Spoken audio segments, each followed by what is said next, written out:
China बहुत तेजी से अब स्पेस में भी अपनी सीमा बढ़ा रहा है और अमेरिका बस देख रहा है। पेंटागन का कहना है कि चीन का स्पेस प्रोग्राम 2022 में 60 से अधिक लॉन्च के साथ अमेरिका को पछाड़ रहा है। चाइना का लक्ष्य 2045 तक दुनिया का सबसे बड़ा स्पेस पावर बनना है।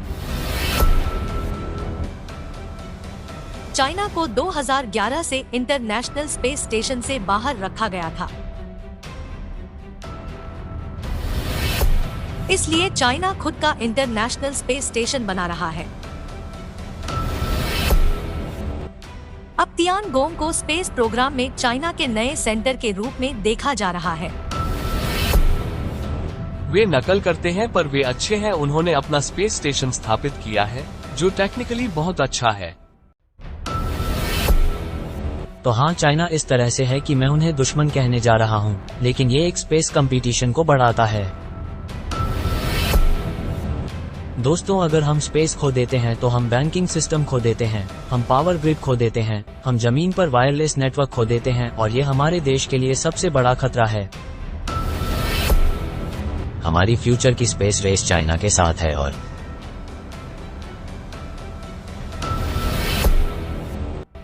शिंगबो 15 मैन स्पेसक्राफ्ट लॉन्च मिशन पूरी तरह से सफल रहा।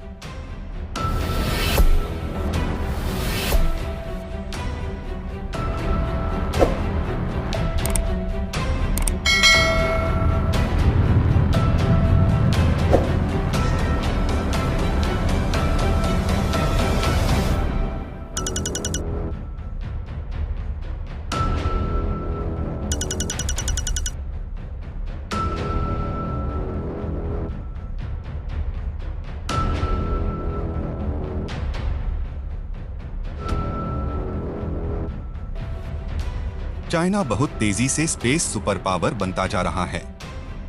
8、7、6、5、4、3、2、1， 点火！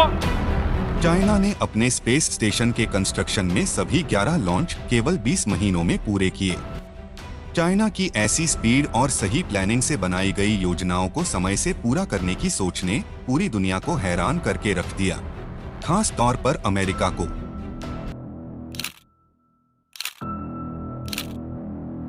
ये वो समय है जिसका हम सब अभी सामना कर रहे हैं, जब इंटरनेशनल स्पेस स्टेशन अपने लाइफ के लास्ट स्टेज पर है और दूसरी ओर चाइना ने नया चाइनीज स्पेस स्टेशन लॉन्च किया है जिसे चाइनीज स्पेस स्टेशन कहता है। और ऐसा लगता है कि दुनिया भर के सभी देश अब स्पेस प्रोग्राम के लिए चाइनीज स्पेस स्टेशन के साथ जुड़ना शुरू कर सकते हैं। मुझे लगता है कि अमेरिका को फिर से इसके ऊपर काम करने की जरूरत है और स्पेस को एक ऐसे देश के हाथ में सौंप देना एक गलती होगी जिसके दिल में हमारे लिए कोई हमदर्दी नहीं है। अमेरिका के पास संसाधनों की कमी नहीं है। ये अमेरिकियों के लिए एक वेकअप कॉल है कि यदि अमेरिका कुछ ऐसा नहीं करता तो इसका मतलब ये नहीं है कि ये दुनिया में कोई नहीं करेगा। बाकी देश जो इसे महत्व देते हैं और इसे और आगे लेकर जा रहे हैं, जिसमें चाइना बाकी दुनिया से काफी आगे है। चाइना के पास पहले से ही दुनिया की सबसे बड़ी टेलीस्कोप है, जबकि हमारी टेलीस्कोप खराब होने के कारण बंद हो गई है। तियानगोंग, जो चाइना के स्पेस प्रोग्राम के लिए एक महत्वपूर्ण उपलब्धि का प्रतिनिधित्व करता है और अमेरिका की चिंता बढ़ा रहा है, क्योंकि इंटरनेशनल स्पेस स्टेशन ISS को बनाने में 15 देशों को 1 दशक और 30 से अधिक मिशन लगे और इसमें कुल खर्च $100 बिलियन से अधिक का था, जो उस समय के हिसाब से बहुत ज्यादा था। मैंने 20 साल पहले एक गवर्नमेंट ऑफिसर के रूप में चाइना का दौरा किया था और हमने इंडस्ट्री लीडर्स और पॉलिटिकल लीडर्स के ऑफिस का दौरा किया था।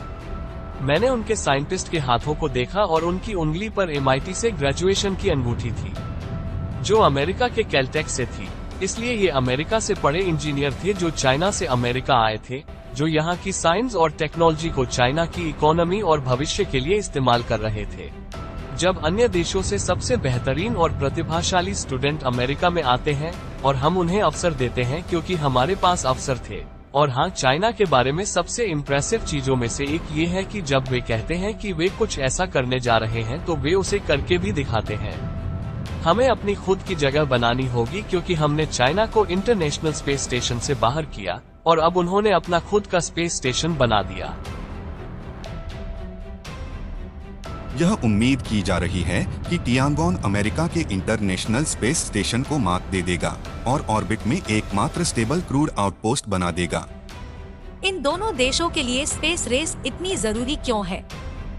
इसके कई कारण हैं। इसका एक हिस्सा निश्चित रूप से राष्ट्रीय प्रतिष्ठा और दुनिया में देश लिए गर्व को भी दिखाता है कि चाइना के पास इस तरह के काम करने की भी क्षमता है। लेकिन ये इस बात का भी संकेत नहीं दे रहा है कि चाइना 21वीं सदी के सबसे मॉडर्न साइंस और मॉडर्न एजुकेशन हब के रूप में सबसे विकसित देश बनना चाहता है। GPS या गलाना सिस्टम केवल एक तरह की ऑर्बिट का उपयोग करता है, पर चाइना 3 तरह की ऑर्बिट का प्रयोग कर रहा है, जिससे ये किसी भी सैटेलाइट नेविगेशन सिस्टम के मुकाबले पूरी दुनिया को बहुत एक्यूरेट सर्विस दे सकता है। इससे ये होता है कि आपके पास जितने अधिक सैटेलाइट होंगे, एक्यूरेसी उतनी ही बेहतर होगी। टेक्नोलॉजी और पावर की ये रेस अब खुलकर सामने आ गई है। दोनों देशों के लिए स्पेस की ये रेस इतनी आसानी से खत्म होने के आसार अभी दूर दूर तक नजर नहीं आ रहे हैं।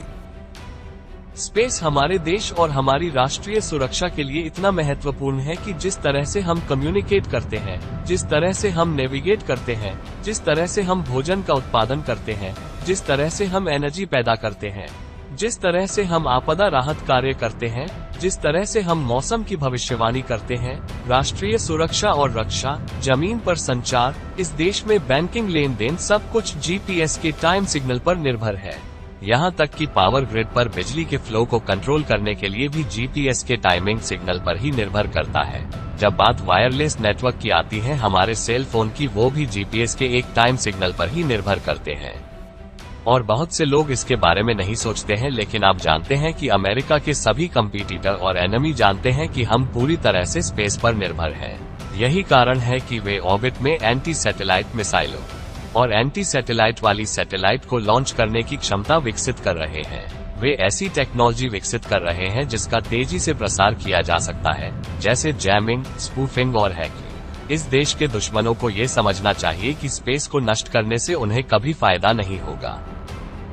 अमेरिका को अब स्पेस में एकमात्र स्पेस सुपर पावर के रूप में नहीं देखा जाता है। चाइनीज स्पेस प्रोग्राम अगले 2 दशकों के भीतर दुनिया का सबसे बड़ा स्पेस पावर देश बनने की अपनी इच्छा को प्राप्त करने के कितने करीब है? हाँ, ये सब पहले से ही समझ में आ गया था, क्योंकि इंटरनेशनल स्पेस स्टेशन ISS ने चाइना को बाहर कर दिया था। इसलिए उन्होंने अपना खुद का स्पेस स्टेशन बनाना शुरू किया।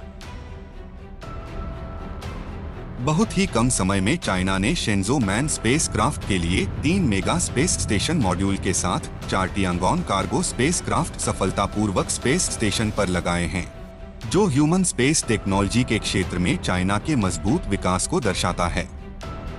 टियांगोन की हाई स्पीड कम्युनिकेट सिस्टम हर दिन लाखों GB डेटा को जमीन पर भेजने में सक्षम होगा।